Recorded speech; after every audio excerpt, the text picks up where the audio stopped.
you thinking, baby? What are you thinking? Good evening, everyone. I'm Steve Hartman, and welcome to this season's last Musicians for Musicians panel. I would like to thank everyone for making these panels, this especially sophomore year, being such a tremendous success. To all the volunteers, the staff, and the musicians, the panelists, and all of you, we thank you all very much for being here. Tonight's panel marks the last of this year's series, and we're going to attack the topic of recording. The process and preparation is discussed by two of Vermont's foremost recording experts. First, he's the owner and operator of Len Gibson Recording and Mastering in Charlotte. He has worked with notable recording artists such as Gregory Douglas and Grace Potter. Ladies and gentlemen, please welcome Len Gibson. Thank you for having me. Oh, sure. Thanks for being here. And second, he's a Grammy Award nominee and the owner-operator of West Street Digital Recording in Fairfield. Please welcome Andre McCara. Thank you so much for being with us tonight and taking your time out of your busy schedules to share your advice and all your very interesting stories I'm sure that you all have.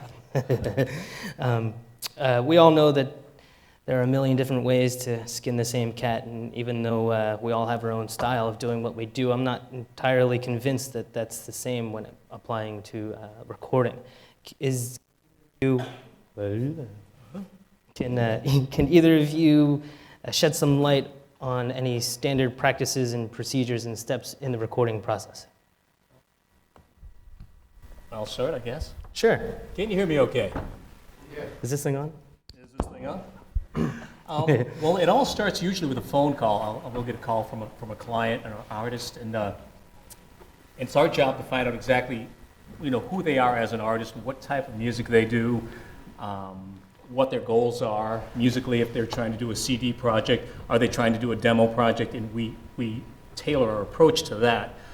Then we get down to, of course, the dirty word. What's your budget? What do you have to work with for, as far as resources? Because ideally, we want to make sure that we can bring a product in at their budget, at their price point too. I mean, it's a business. Right. Exactly. And so once you find out who the artist is, what their goals are, you can tailor your approach at that point. Mm-hmm. Okay. That's usually what we do. It's it runs a huge range as far as what people's needs are. You might have a five-piece band that wants to come in for a day and record an album. Okay? The first thing you tell them is you can't do that. But Good advice. I'll do my best to help you out. And I actually, not too distant past, had a group come in, a bunch of nice fellows from down Barry area, Montpelier area, Vermont. And they came in on a Sunday, and we set up a whole band, including a drum kit, and recorded for 7 hours. They recorded 14 songs. And basically, they did have their album. All we had to do was take about 2.5 hours to mix it, and then I later mastered it, which took probably about, because the songs were very similar, 15 to 20 minutes per song. And basically, they had an album in 2 full days of work, which is That's impressive. On the other hand, a five-piece band can come in and spend 100 hours on the same thing, depending on the production and The needs. what they want. How- And like Andre said, the budget is huge. Mm-hmm. Okay. Can you elaborate a little bit on what would make the difference? Obviously, other than the production of it, the same five-piece band coming in and spending a day versus the same five-piece band and spending 100 hours. What are the steps and the things that go on within those 100 hours that make that difference? Well, the 100 hours starts with probably, let's go with 10 hours of pre-production. Ooh, let's talk about that. I could spend a whole hour on that. If another factor is this five-piece band employed a producer? Does it have record company backing? Is there an executive producer? That's someone who's putting up the money, basically an entity or a record company. Sponsor, so to speak? Yeah, exactly. Okay. The pre-production, then if there is a producer involved, which is a great idea if you have the budget for a producer, I remember doing a record way back, first time I was ever in the studio with the band that I was in at the time, and we walked into this beautiful studio in Massachusetts that a friend of ours was paying for, had lots of money. Said, hey, come on in the studio, you guys. That's nice for him. You know, and record for a few days, and we just lived there and recorded, you know. The first thing the engineer and the owner of the studio, when I sat down with them to discuss the scope of the project, he said, you know, we have an excellent producer that we have on site here who works for us, and we'd like to offer his services for you if you're interested. And I said to myself, being very young and very naive, I said, you're gonna have somebody else produce my music? I don't think so. So you have that naivety. Right.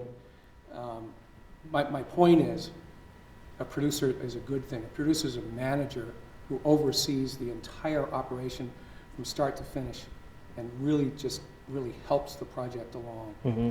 Starting with the pre-production, listening to your tunes, saying, you know what, that lyric might need a little bit, but I think maybe if you change that, you know, it might help you. If Almost like a music director, so to speak? Music director, but also a manager of the entire project to make sure that the budget goes right, to make sure that the right side people are brought in to play on the project.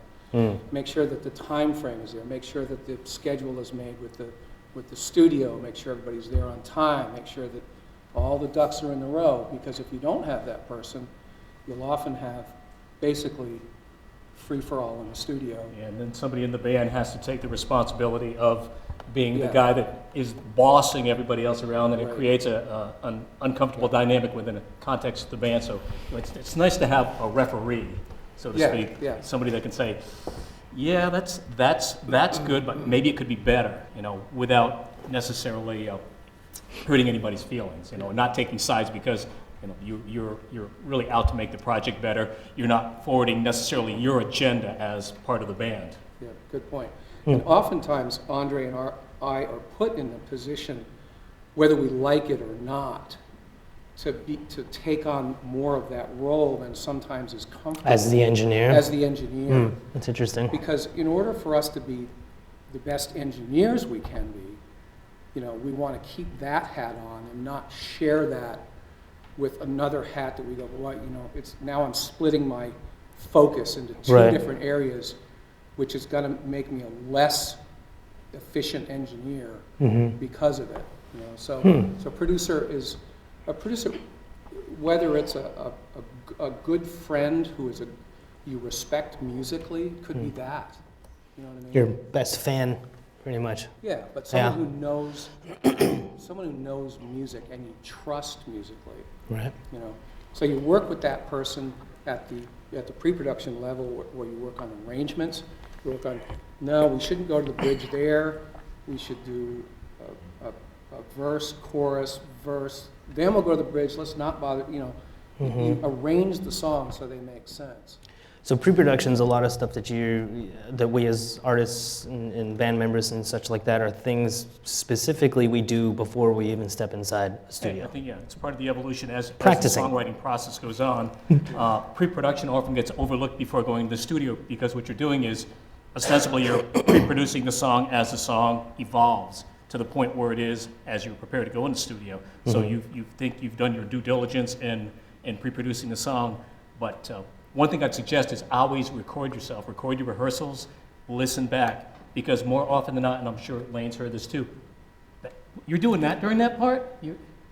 I didn't know you were doing that. I didn't even know You you were hear that a playing lot. Right. Are you playing that chord over this chord? Wait, No. I'm playing this chord. That's a big thing. In a Yeah. two-guitar band or a band with a keyboard and a guitar player, listen to your chord voicings. Make sure, you know, the obvious, of course, you don't want to major over a minor or something like that, but sometimes certain voicings are going to mask things, and you really, you just, when you put it together and go, ooh, my goodness, listen. well, Why that's didn't I something, hear huh? that before?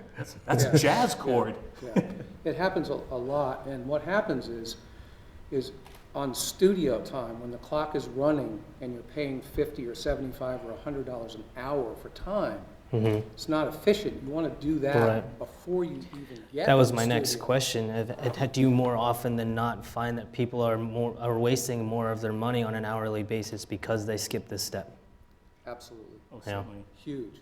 Do you find that more often than not, most artists that come to you at any level of the game, whether they're someone like me just starting out, making their first or second album, or someone who's a veteran, do you find that more often than not people skip this step? Well, veterans usually have done it before, know usually ahead of time. They, just real world experience. Each time you do it, you get more seat time, you get better at doing it, you get more, you understand the process. So there are certain pitfalls that you avoid, like, once again, like not knowing what the other people in the band are doing. Simple things like Key the drummer, centers. drummer and a bass player should be able, when they play their parts together, you want to be able to hear the kick and the bass reinforce each other. You don't want this sort of Off time. there should be a focus there that makes a song cohesive. I mean, that's one of the biggest things is when you have a rhythm section, going, I don't know why, but there's no pocket here. I feel a little off balance. Yeah, exactly. I mean, just the little things like that. Little things like listen to what everybody else is doing. That's probably the best advice I can give in pre-production is really listen to what people are doing around you. Know your parts, but know everybody else's part as well. Excellent. Do you have anything else to add on pre-production, Lane? Pretty much, other than it's really a requirement if you want to come out with a good product A solid and piece. be efficient. Mm-hmm. Right. It's better to do that. There's something to be said for spontaneity in the studio, for sure. Sometimes magic happens.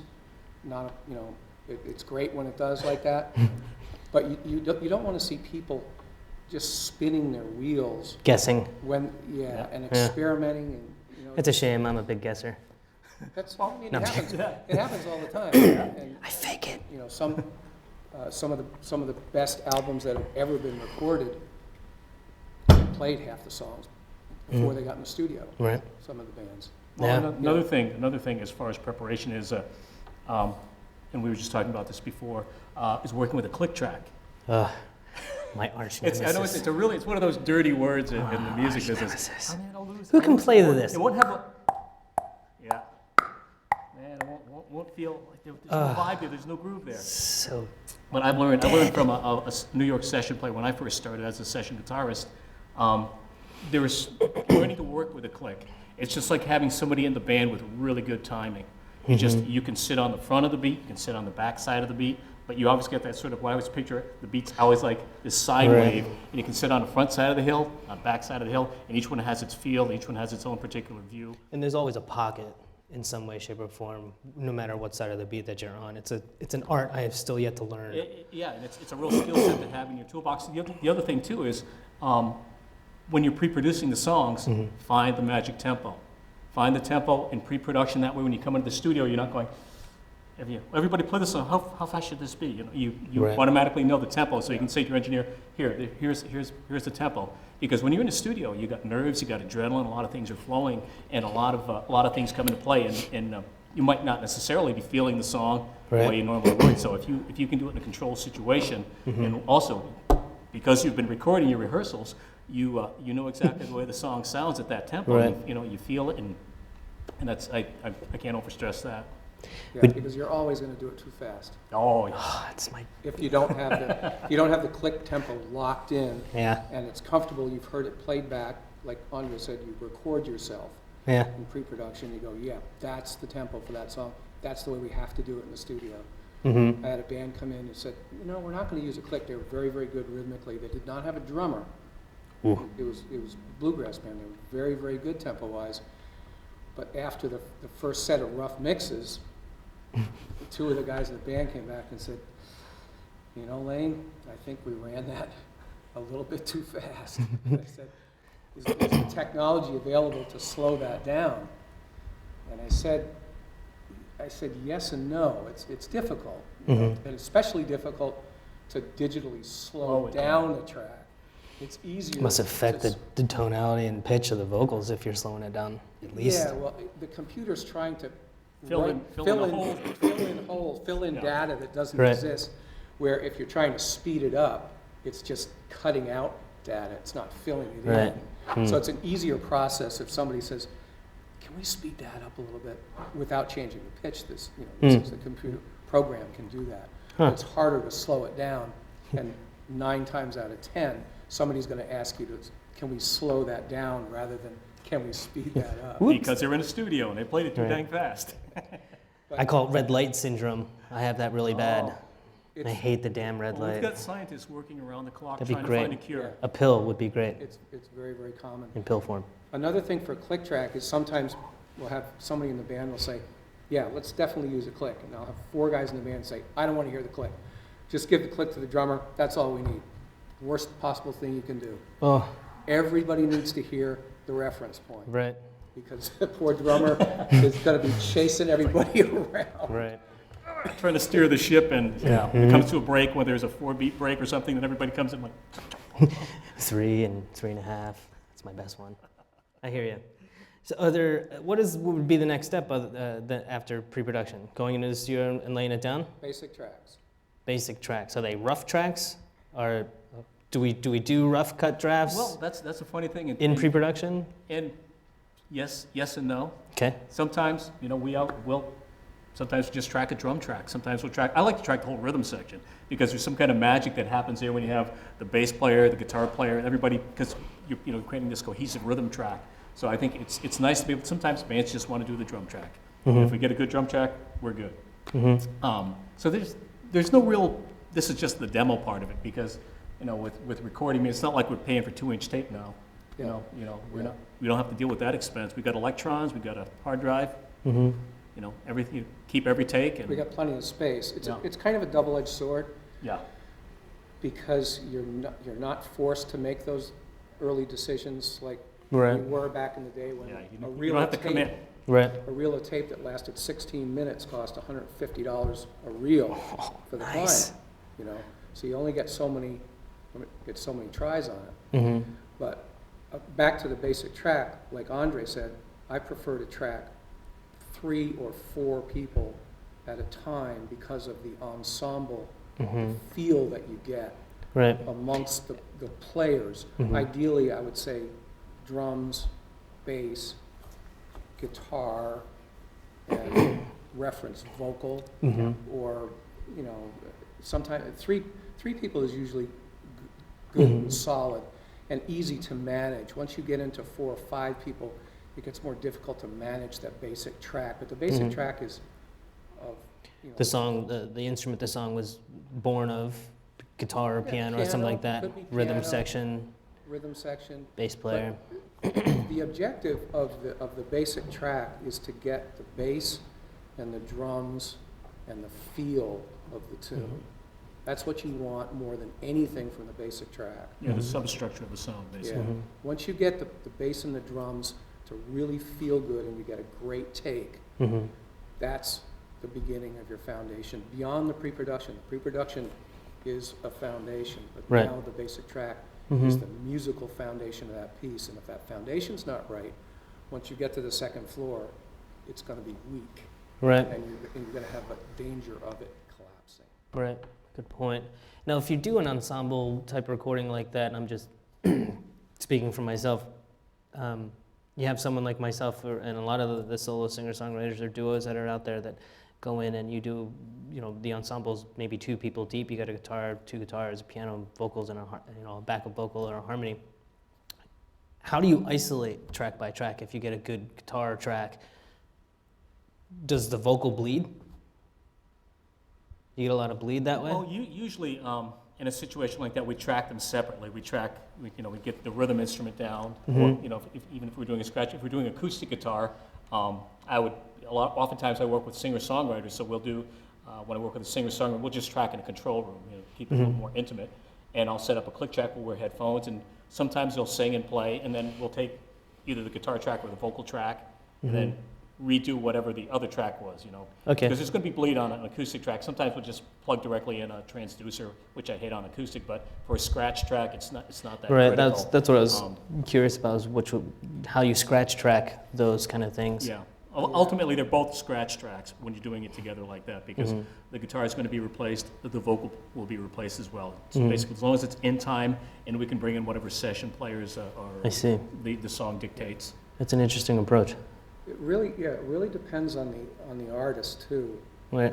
I have a piano player who will come in, who's a piano player and a singer, and they go, well, I say, can you split the parts? Can you play the piano Mhm. and then overdub the vocal, and I go, I can't do that. Mhm. I really can't do that. So you really have to do what's best for the artist Yep. and Mhm. for the song. Like Andre said, you can do if you have 2 or 3 people playing at once, Mhm. the reference vocal, the scratch vocal, and the guitar can both be scratched. They could be both done over again, Mhm. getting back to, are we laying down a bass part at the same time, or, so. Right. The approach you have to be flexible with the approach, basically. Yeah, Right. and the song and the artist will dictate, because there are times where, I'll know ahead of time that I'm going to have to, this is going to be the performance. Right. Singer, so I'll use a mic that has good off-axis rejection, like a KMS 105 in Neumann or something up close on a vocal, and I'll take a transducer line and then like a small diaphragm Yeah, condenser, yeah. and on the guitar as well, so I can get it's somewhat of an ambient, a real in-the-room guitar acoustic sound too as well. Mhm. But if it's got to be that performance, if that's the moment that we're trying to capture, then certainly it behooves me to make sure that that's what I record. Right. Okay.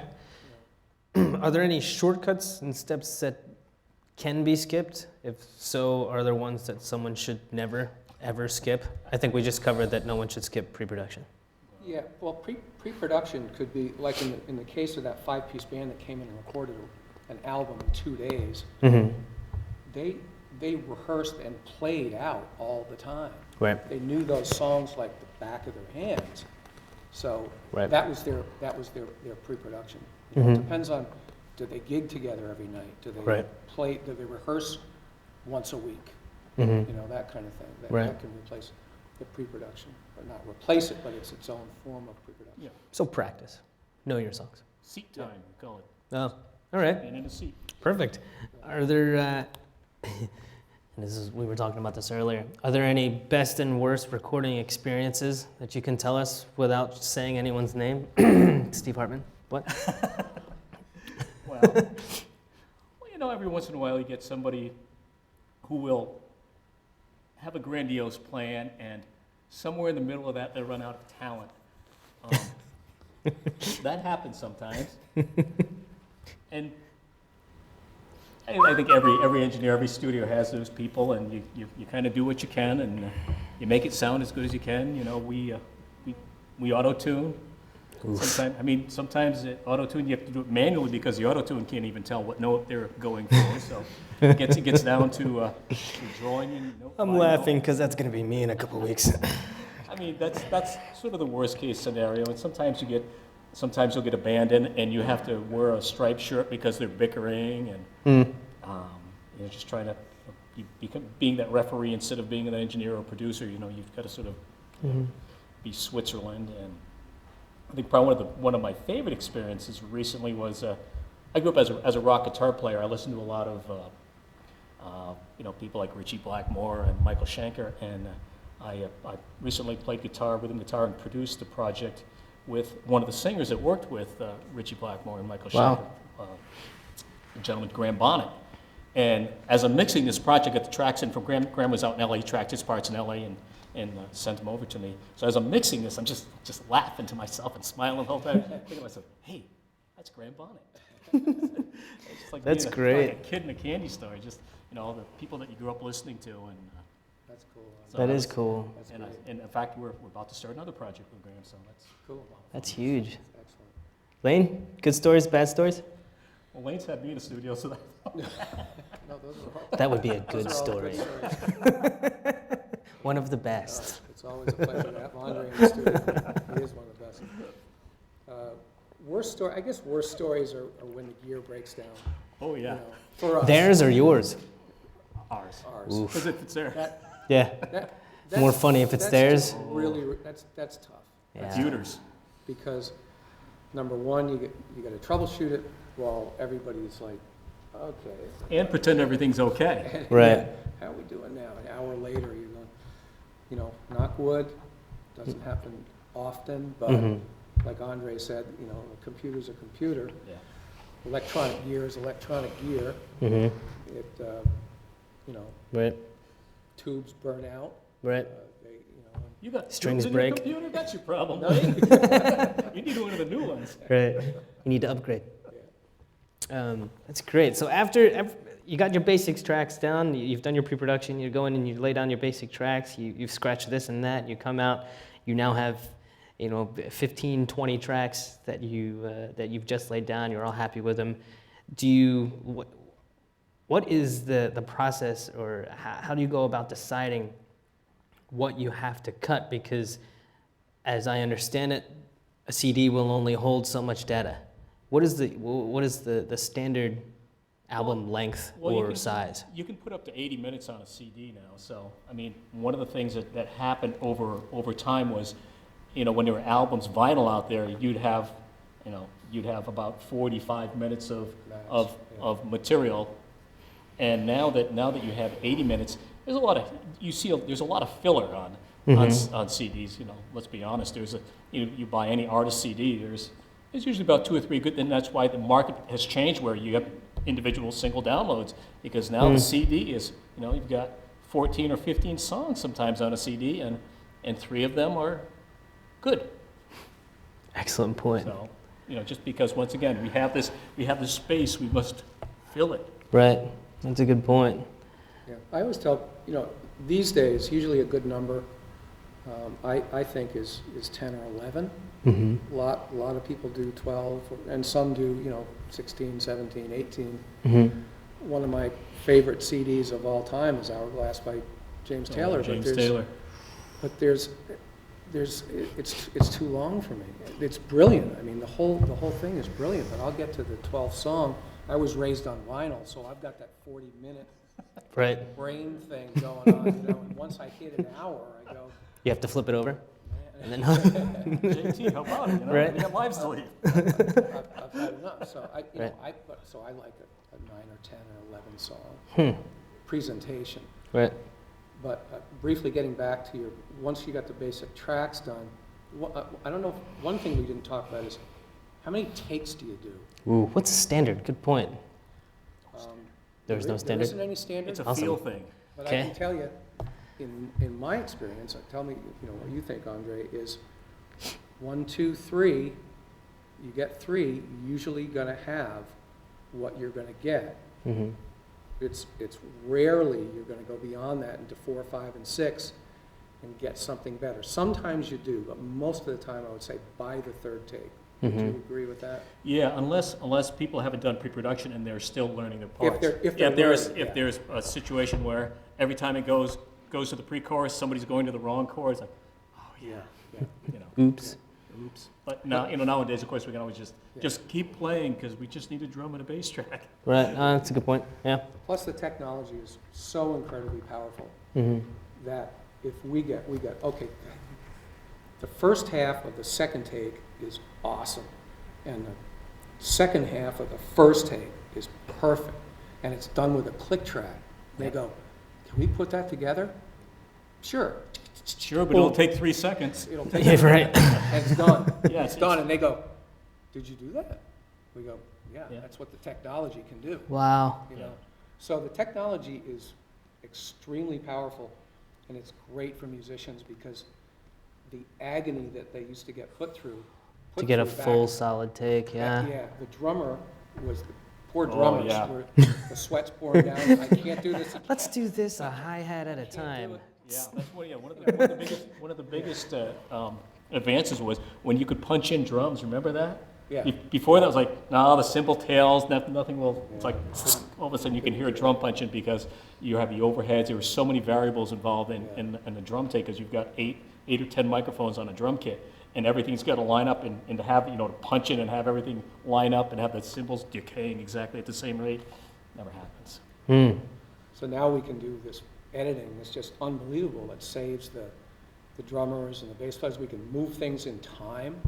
We can tune bass notes. We can move them easily from, if it's an early Yeah. bass note. That's It's almost cool. like half of what the musician was required to do, more than half, Mm-hmm. in the session, where they need to be feeling and concentrating on the music and not these technical Right. aspects. We can fix that now. Oh, wow. In post-production, which takes a huge weight off Right. of the shoulders. Yeah, of you the do this, you musicians. do a 4 or 5 minute song, and it gets to the end, and everybody crashes in a different place. And just like, Now you can just make okay, everything go bloop. Okay, now, Just here's, line it here's, all here's up. where the kick drum Yeah. blob is, and let's slide Huh. the bass over here, that's the And envelope it's, here. it's visual too for Oh, us. yeah. You know, it's like on the screen. Very linear, You can yeah. see- Yeah. And you can zoom in, zoom out of the waveform, so you can just see everything. Well, I can see, oh, the piano's late, okay, move it Oh, yeah. over. That's interesting. Yeah. Wow. Very powerful. So now that But it's we've, done with magic. Not regular people can do this, just Lane and I, right, so job security, perfect. just so you know. I know, Fairfield or Charlotte. So now we've gotten our tracks down, and you just mentioned post-production. Let's get into the third step, post-production. We're editing. What else are we doing? Well, there's another step after the basic tracks. Oh, okay, see, I'm already skipping steps. So good at Except for the this. musician, he's already. I'm already he's halfway already there. released his CD. Yeah. Come on, by now I've already spent everything I've had. My budget. Those are all the keeper overdubs. Okay, The lead guitar, organ solo, Lead vocal. lead lead kazoo. vocal, Lead vocals, then, you know. backup vocals. Yeah, because you want to have your lead Spoons. vocal down before you start tracking your background vocals, because, Yeah. you know, phrasing, you want everything to be, lead vocal is king in a song. So you have to make sure that the phrasing, everything lines up. If there's a nuance where a word is held or something like that, you want to make sure all the backup and harmony parts are keying off the lead vocal. So a lot of times we'll go, well, can we just do our background vocal parts now? No. Because No. basically, everything is predicated on that lead vocal. Mm-hmm. Excellent. So anyway, that step, in order to finish up the songs, all that's needed to be recorded in the songs, Right. everything. Whether you're sending it to your buddy out in LA to put a pedal steel part on it, Which is so cool that you can do now. which is easy for us, the way files are shared now Right. through, the internet. Mhm. We send them a rough mix, an MP3, they import it into their DAW, record whatever sample rate we tell them to, and they send it back to us, all lined up, and we plop it back into the session. Huh. They're ready to go. That is cool. A friend of mine actually bought me a little toy. It's speaking of pre-production, going back to pre-production and rehearsing and practicing, it's a web-based type of musician's GPS, pretty much. You go on this website, and anyone that's online, you can actually see who's online, and you can play with people all over the world, live, through your computer. Wow. It's one of the coolest things I've ever seen in my life, and I'm kicking myself because I don't really use it all that often, but you can literally see who's around. Play people in Nashville, and there's a package, you have to pay for it, but depending on how big the package that you buy, within a 500, I think I have the 500 or 600 mile radius. Anyone that's beyond that, the further out they are, there's a little bit of a delay. But if they're within that 500 mile radius, it's like talking to you and me. Is that right? It's the coolest thing I've ever seen in my life. So anyone that wants to record with people that are, specifically someone that's not in your area, give them a call. They can probably rehearse with you. Kind of cool. Me and Peter Gabriel, we're gonna rock it out. He's on my list to call. Yeah. That's wrong. So, what are the next steps after basic tracks? After all the tracks are done, every song, Mm-hmm. first of all, getting back to how many songs you're going to record. Mm-hmm. Record more songs Yeah, I've always been told that. than Yeah. you want to eventually have on your CD, Mm-hmm. okay? Because there's always going to be one or two songs that you think are going to be great, and at the end, those two, we might have to kick them off the island, and the record's going to be better because of it, Right. okay? Not worse. Or you Right. call them bonus tracks, Or you call because them- they're yeah. somehow don't, Yeah, they didn't- Mesh with the flow, they the don't piece. flow with everything else, so you can Right. sort of put them on their own little section. But you That's a have to good go point. through the exercise of finishing the song pretty Mhm. much before you make that call. Right.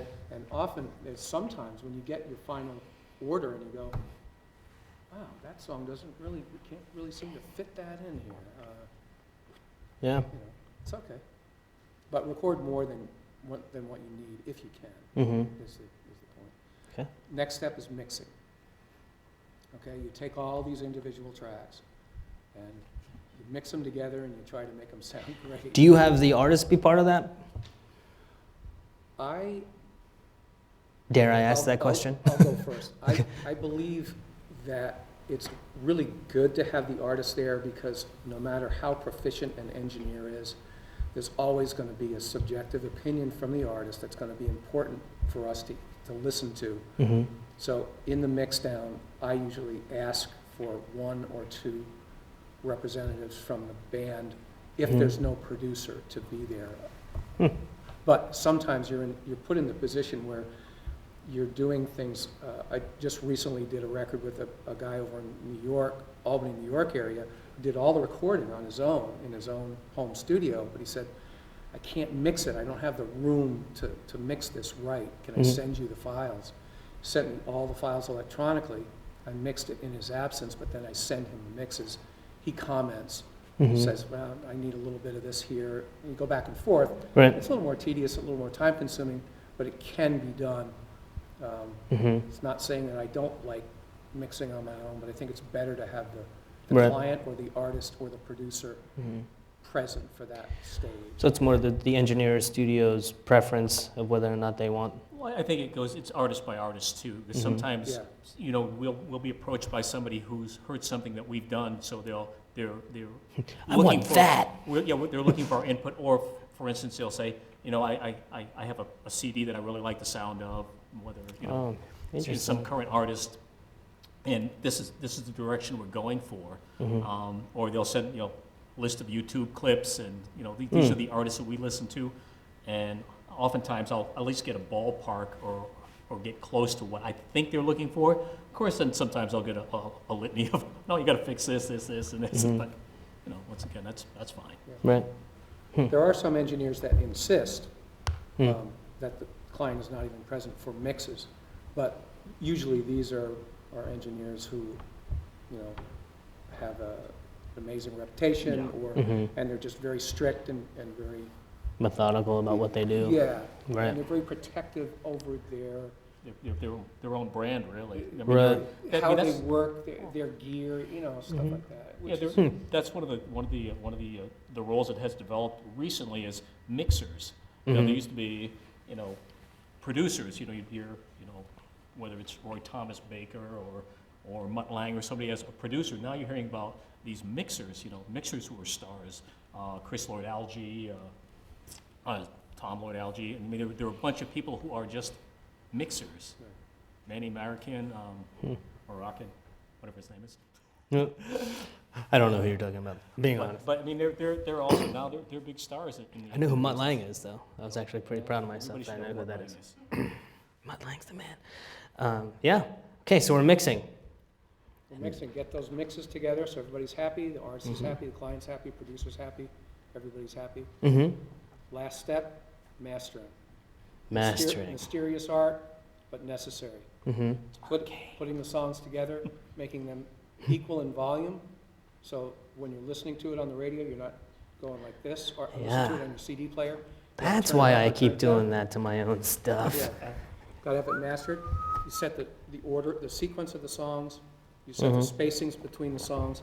You also, in this day of age, because of the volume war, we call it, Mm-hmm. you need to make that the artist's CD as loud as everybody else's CD that's commercially released, Hmm. especially in the particular genre of music. Yeah. It's Mhm. difficult. Like I said, it's a mysterious art. We have to do it through digital peak limiting, different types of compression, multiband compression, bus compression, because it's the only way. Digital zero is digital zero. Once Yeah. you exceed it, you have very bad things start to happen. So you have to, in order to get it louder, you have to be cautious with different types of compression in order to make that CD as loud as everybody else's out there. Hmm. So anyway, that's the final phase. Yeah. It's Mm. difficult to explain too. That's something that you usually do without the artist being there, Right. but the artist can be there. Right.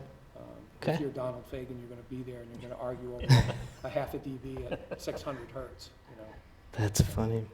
Well, yeah, if you think of mixing as taking all the separate tracks and making them the best they could be, now mastering is taking all the separate songs and making a, Making it one fluid piece. yeah, that's what it is, making all the songs fit together as Right. one unit, instead of all the tracks. And also making it commercially more equal to something else within that genre. Yeah, limiting Yeah. the dynamic range to, it looks, Yeah. eventually the Right. waveform looks just like a brick. I mean, it just, Cool.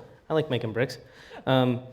We're actually starting to run out of time, and I wanted to give the audience some time to pick your brain a little bit as well. Are there any questions for Andre or Lane? Anyone? I can't see a thing. Yeah, it's hard to see. There we go. Hi. Hey. What's up? How you doing? Anybody? Oh, Joe's got a question. Yeah, I guess more for Lane, but just in general. Definitely super respect both, especially reported up here. How do you see coming into this age that we're at now, as compared to before, and how you approach getting to the mastering stage when, kind of keeping in mind people are listening to music on earbuds or through the computer, through the car radio, or through a nice system, where there's, like in an age where there's less super nice systems and most people are listening to stuff on the go. While they're running, How do you yeah. account for that? So the question is, I'm going to repeat it for everyone that's listening. How have you found the changes in technology? How have you found that's changed your approach to recording and getting to that mastering stage? Is that right? Sweet. For me, it hasn't really, because I want it to sound the absolute best that it can, and that means making it sound as good in a great system as you possibly can. I have people listening to mixes on the computer and come back and are making decisions based on what they're hearing on the computers or on their earbuds. And I'm saying you can't do that, because we're going to overcompensate for something or undercompensate, and it's just not going to be right. So for me, I can't speak for Andre. I haven't really changed my approach to making it absolutely as good as it possibly can, even though people are listening on MP3s and earbuds and handheld devices and computers. Right. So. well, Quickly, Andre.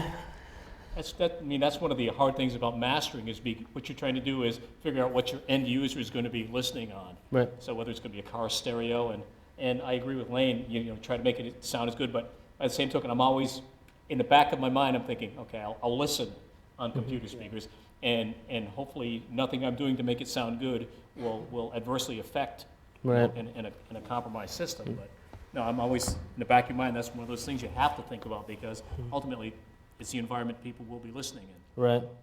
Well, thanks so much, gentlemen. I appreciate your time for coming in and sharing your advice and your stories. Now bringing us up to the 8 o'clock hour, a new music video by the Aerolites for their song Old Mr. Ned, and some great archive video recorded at the 1998 Vermont Reggae Festival held in Hardwick, Vermont.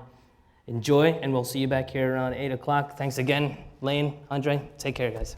Cheers. You're welcome.